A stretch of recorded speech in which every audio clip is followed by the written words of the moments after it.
Okay, so let's get into it. Cause I'm gonna show that that the word ruddy comes from the word raud, which means like dark, brownish, or yellow. Okay, which the word tawny means yellow or brownish, and what I'm about to get into right now. So this is the Josephus, the antiquity of the Jews, the works of Josephus. And when you look from the death of Eli to the death of Saul, you can just go down to, or if you got the book form, you just go down to chapter 8, I think it is. Yeah, chapter 8. And this is talking about what I was just talking about in First Samuel 16 and 12. Okay, so I'm not going to read the. Basically, it's talking about when, uh, you know, David was coming in. So, all right, so now as his father, which Jesse is David's father, had sent for David, and he was come. He appeared to be a yellow complexion of a sharp sight, and a comely person in other aspects, respects also. Okay, so from there, just to show that he was a yellow complexion. All right, so this the word Raoul from the Scottish Gaelic word. Okay, and when you go down, it shows red, red-headed. But here in the usage notes, it goes used for dark brownish red. Okay,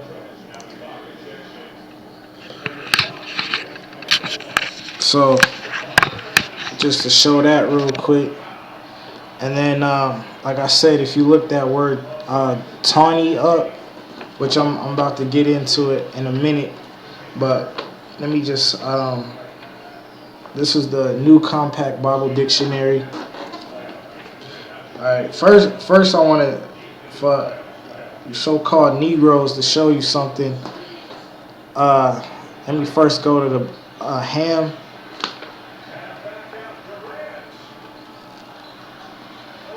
Cause this is the definition of ham.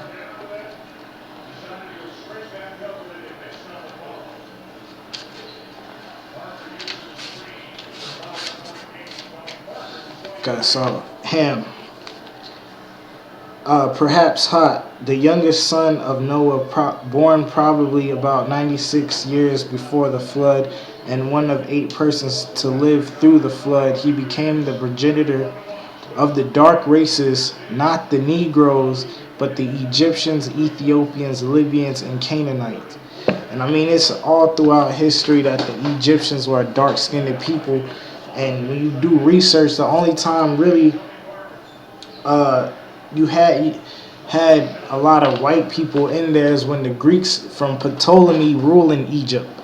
Okay, and another cut for those that keep trying to say that Deuteronomy 28 verse 68 it came to pass because they did that. I see from the research I've done, I've seen that the Jews went from Jerusalem to Rome, but not they didn't go from Rome to Egypt. Plus, the scriptures say that they wouldn't see it no more. Now, you could walk from Egypt to Jerusalem. Okay, so you mean to tell me, unless they died or something like that, the scriptures say no one would be able to redeem them. So they would still be in Egypt till this day. But it's talking about America. That's why there's many scriptures that points to America being that Egypt. Okay? And look at your dollar bill. Look at the back of your dollar bill. Look at Memphis. I forgot where that's at. I think Memphis, um, and it has a pyramid, but that goes back to Memphis and Egypt or Kemet. All right, but just to show that. But let me get ready real quick. That's what I really wanted. My fault. But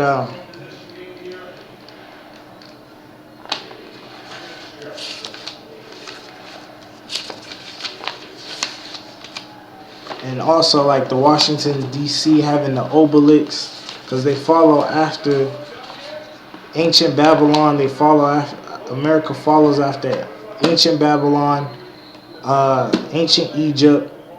This is the Roman Empire. Basically, this is the other half of the Roman Empire, and you find that in the book of Daniel. Because so, for all you got clowns that are coming against Deuteronomy 28 verse 68, that's clearly talking about the slave trade, because no other nation has gone on slave ships with the yoke of iron on their neck. And plus, the prophecies don't match the so-called Jews.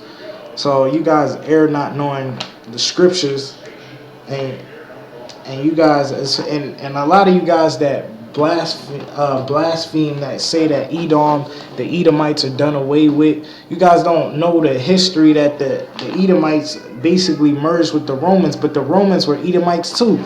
And when you trace back Philip of Macedon, which was Alexander the Great's father. He goes back to Ammon, which was Agagite, and then Agag was Amalekite from the Edomites. Plus Isaiah 63 cut you, Isaiah 11 cut you, Numbers 24 cut you. So all you clowns that talking about Esau is done away with, you're a bunch of liars and you're false prophets. But back to business. So ready, here's ready. The word ready. Okay. Ready, a word used to refer to a red or fair complexion in contrast to the dark skin of the Hebrews. 1 Samuel 16:12, 1 Samuel 17:42, Song of Solomon 5 and 10. And I already showed about Song of Solomon, those verses basically being how they say that King David was dark and handsome, but then they sneak that red in there. All right, so I'm gonna get this one more book and then we'll be done.